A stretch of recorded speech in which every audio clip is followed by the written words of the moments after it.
Hello सखियों, सहेलियों, माताओं और बहनों। आज हम बचपारस की कथा कहानियाँ कहेंगे जो कि बच्चों के लिए करते हैं। और भादवा लगती जो कृष्ण पक्ष की अष्टमी के बाद बारस आती है, वो बचबारस कहलाती है। इस दिन महिलाएं अपने पुत्र की पुत्रियों की रक्षा के लिए और मंगल कामना करती है और गाय बछड़े का पूजन करती है। और इस पर्व पर अगर गाय बछड़ा हो तो उसकी पूजा करते हैं, वरना मिट्टी से गाय बना के बछड़ा बनाकर उसकी पूजा करते हैं। तो इस दिन मूंग मोट ये चीज़ें ही खाते हैं। बाजरे की रोटी और मक्का की रोटी, ज्वार की रोटी, गेहूं की रोटी नहीं खाते हैं। और चाकू से कटी हुई कोई भी चीज़ नहीं खाते हैं। और तालाब की पूजा करते हैं और लड्डू वगैरह मंगाते हैं। बस यही सब होता है। गेहूं की रोटी नहीं खाना चाहिए इस दिन। तो आइए अब कहानी कहते हैं। अगर आप लोगों को अच्छी लगे तो लाइक सब्सक्राइब शेयर जरूर कीजिएगा। एक सास बहू थी। तो सासू जी खेत में गए और बहू को बोल के गए कि गौला जवला बाफ देना। आपको मालूम है गौला जवला किसको कहते हैं? ये मूंग मोट वगैरह जो भी होते हैं ना, उनको गौला जवला कहते हैं। तो सासू जी ने तो ऐसे बोला कि भी मूंग मोट को बाफने के लिए चढ़ा देगा। पर बहू ने गौला जवला बाफने के लिए, उनकी गाय के बछड़ों के नाम भी गौला जवला थे, तो बहू ने उन दोनों को ही हांडी में डाल के चूल्हे पे चढ़ा दिए। तो शाम को सासू जी आए और गाय आई। गाय आकर अपने बछड़े के लिए रंभाने लगी। तो सासू जी ने बहू को बोला कि बहू गौला जवला को खोल दो, यानी कि बछड़ों को। तो बहू को डर लगने लगा। वो मन में सोचने लगी कि राम, मैंने तो गौला जवला को तो चूल्हे पे चढ़ा दिया, अब मैं कहाँ से खोलूं? तो बहू ने बच बारस माता को याद किया, परेशान हुई अंदर ही अंदर। बोली अब मैं क्या करूं? हे बच बारस माता, मुझे माफ कर दो, मैं तो बहुत बोली भाली हूँ, मेरी लाज रखो। जब बचबारस माता ने उसका सत दे रखने के लिए गौला जवला को जीवित कर दिया, तो गौला जवला वाली सारी बात बताई सासू जी से। बोली सासू जी, मैंने तो ऐसे ऐसे चढ़ा दिया था, क्योंकि मुझे नहीं मालूम था कि गौला जवला किसको कहते हैं, तो मुझसे गलती हो गई। तो सासू जी बोली कि बहू कोई बात नहीं, तुमसे तो गलती हो गई, ये भूल से किया है, पर आगे से कोई ऐसा जुल्म मत करना। और उस दिन मोट बाजरी, मक्का, ज्वार इसकी रोटी ही खाना और चाकू से कटी हुई चीज कोई भी मत खाना। गाय और बछड़ा की पूजा करना। हे बचबारस माता, जैसी आप बहू की राज लखी वैसी राज सबकी रखना। बोले बचबारस माता की जय। तो इस दिन लड्डू भी मंगाए जाते हैं और सब बच्चों को लड्डू बांटे जाते हैं, कुंकू का तिलक लगाते हैं, चिरंजीवी होने का आशीर्वाद देते हैं। जिसकी मम्मी नहीं होती है तो उसकी भाभी चाची लड्डू दे सकती है। तो आइए ओगड़े की कथा कहते हैं। ओगड़ा क्या होता है वो मैं भी ज्यादा नहीं जानती हूँ, पर जैसे तालाब के तीर फड़वाते हैं तो वहाँ ओगड़े की पूजा मानी जाती है। तो वैसे तो परंपरा तो तालाब पे जाने की है, पर आज के जमाने में कहाँ तालाब होता है, तो वो वही मिट्टी का घेरा करके उसमें पानी डाल के और उसकी तालाब की तीर चांदी के सिक्के से कटवा के और बच्चों को आवाज लगा के लड्डू दे देते हैं। तो आइए दूसरी कथा कहते हैं। एक साहूकार था, उसके 7 पोते थे। साहूकार के खूब बड़ा तालाब खुदवाया, पर वो पानी आया ही नहीं, बारिश ही नहीं आई।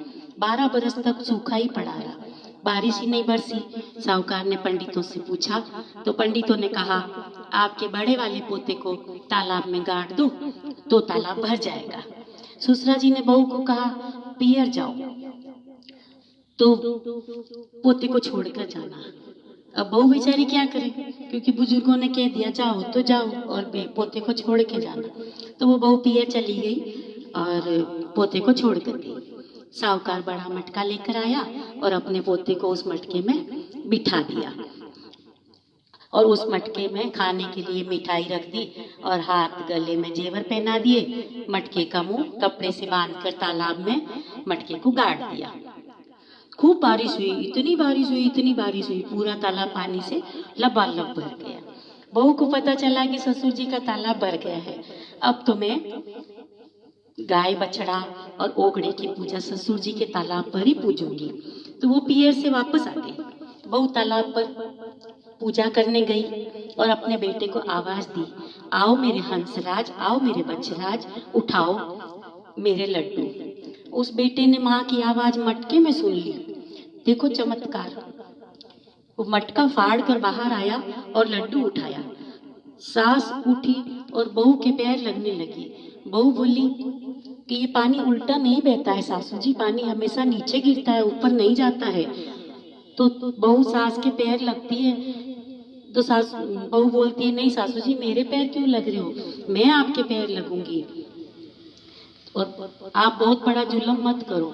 तो सास बोलती है, बहू मैंने तो तुम्हारे ऊपर बहुत बड़ा जुल्म किया है, मैंने तो तेरे बेटे को तालाब में गाड़ दिया था, ये तेरे भाग से ही जिंदा होकर आया है। बहू बोलेगी, सासू जी बेटा तो और भी हो जाएगा, सासू ससुर जी का तालाब कब भरता। सासू जी आप तो बचबारस माता के पैर लगो और मैं आपके पांव लगूं। हे बचबारस माता, उनके बेटे पोते को चिरायु किया जैसे सबके बेटे पोते को चिरायु करना। बोलिए बचबारस माता की जय।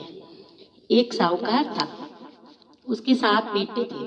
6 बेटे तो कमाते थे, एक बेटा नहीं कमाता था।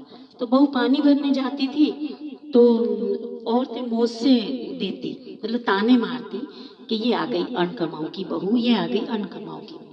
घर में भी देरानी जेठानी सास ननद सभी ताना देती रहती थी कि ये आ गई अनकमाऊ की बहू।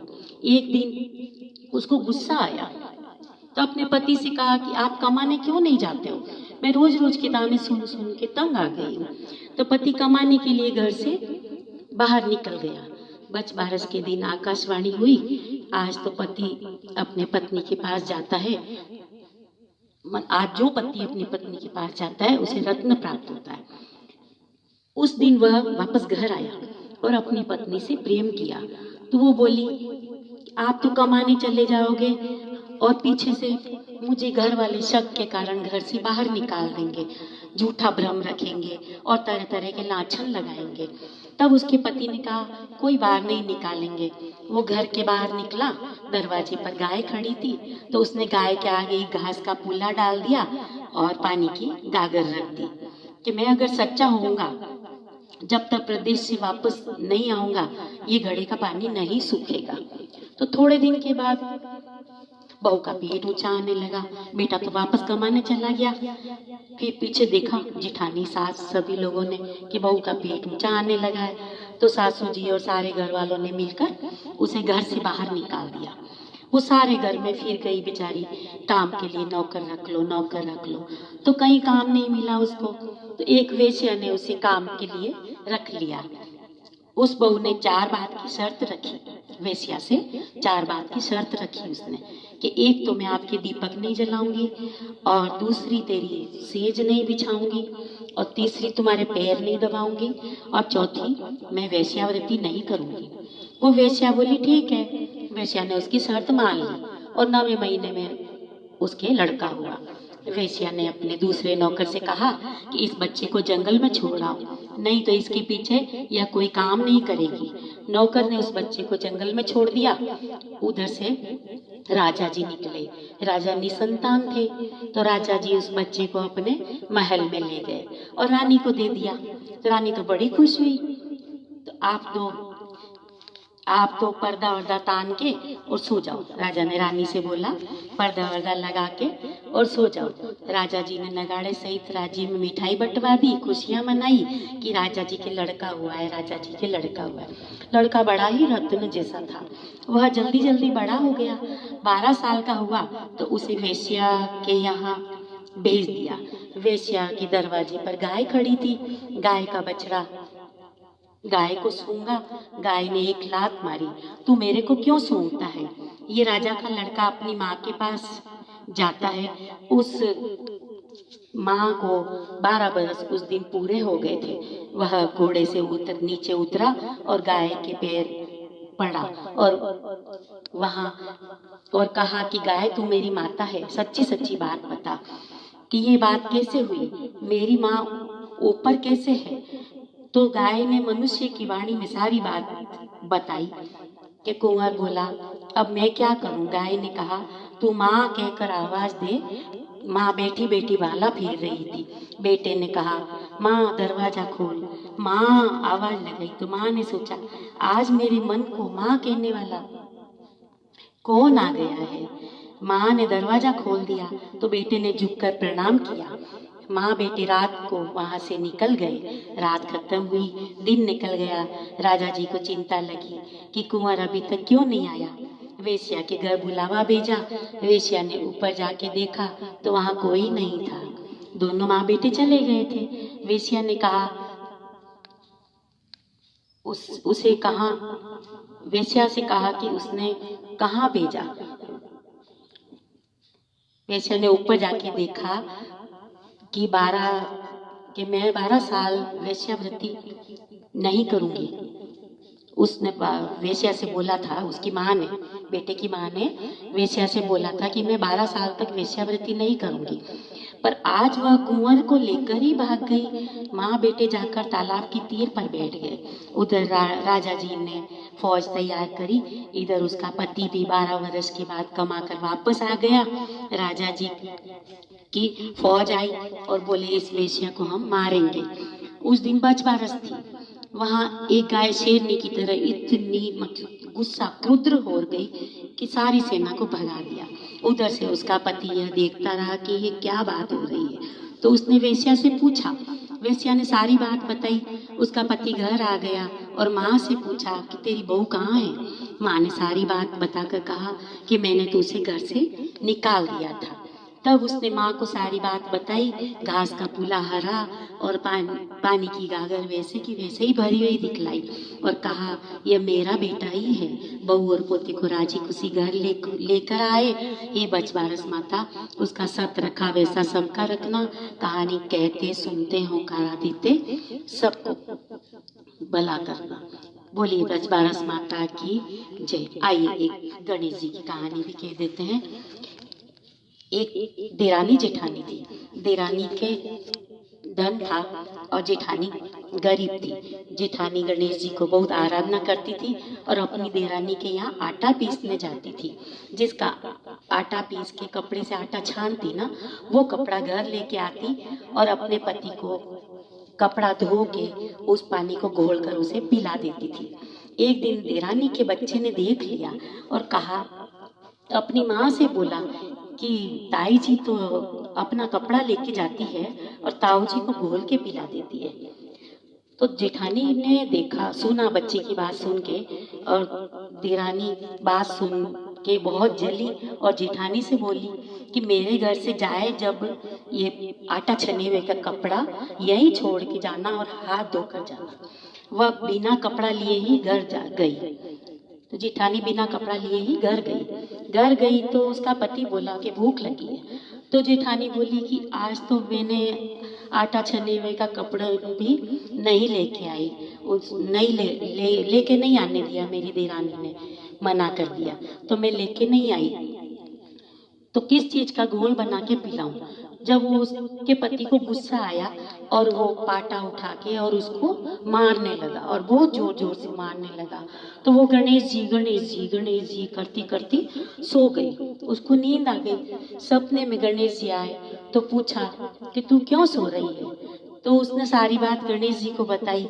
गणेश जी बोले कि मैं घर घर बहुत सारा खा के आया हूँ तो मुझे निपटना है, तो मैं कहाँ जाऊँ। तो वो बोली, महाराज बहुत जगह पड़ी है, चाहे जाए निपट लो।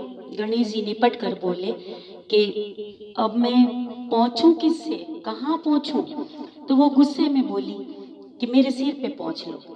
गणेश जी सिर के पहुँच कर चले गए। थोड़ी देर में वो उठकर देखती है तो सारा घर हीरे मोती जगमगा रहे हैं और फिर सिर देखती है तो उसका पूरा सर भी चमक रहा है। धन समेटते समेटते देर हो गई तो देरानी के घर जाने में भी देर हो गई। आटा पीसने जाती थी ना भाई, तो आज आटा पीसने देर हुई उसको। तो देरानी ने बच्चों को भेजा, देख क्या होता है क्यों नहीं आई। तो तो बच्चे आकर देखे तो वापस जाके माँ से बोले कि ताई को तो बहुत सारा धन हो गया है। तो देरानी भागी भागी आई और पूछा कि तेरे इतना धन कैसे हो गया। जेठानी ने सारी बात बताई तो देरानी वापस घर गई और अपने पति से बोली कि मुझे भी आप पाटे पाटे से मारो। जेठानी ने पति से मार खाई तो उसको खूब धन हो गया और अपने भी धन हो जाएगा। तो पति बोला कि वो तो धर्म की भूखी मार खाई और तू धन की भूखी मार क्यों खा रही है। पर वो नहीं मानी।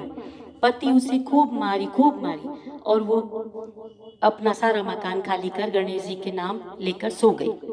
गणेश जी सपने में आए और बोले कि कहाँ निपटूं। तो वो बोली महाराज उसके तो छोटा सा ही मकान था, मेरे तो खूब बड़ा मकान है, आपकी जहाँ इच्छा हो निपट लो। गणेश जी सारा मकान में निपट लिए और थोड़ी देर में वो उठकर देखे तो सारे घर में कूड़ा कचरा सड़ रहा है, गंदगी बदबू आ रही है। तो देरानी बोली महाराज के गणेश जी महाराज कि सारे मेरे साथ तो आपने छल कपट किया और जेठानी को तो धन दिया और मुझे कूड़ा करकट दिया। तो गणेश जी बोले कि तू तो धन की भूखी मार खाई थी और वो धर्म की भूखी देरानी थी।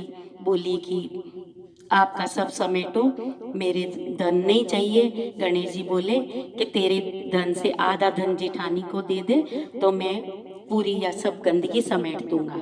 देरानी ने आधा धन जेठानी को दे दिया और गणेश जी ने अपनी माया समेट ली। हे गजानन जी महाराज, जेठानी को धन दिया जैसा सबको देना, देरानी के साथ किया जैसा किसी के मत करना। तो सखियों, बहनों, माताओं, बहुओं, बेटियों, ये बजबारस माता की कहानी पूरी हुई।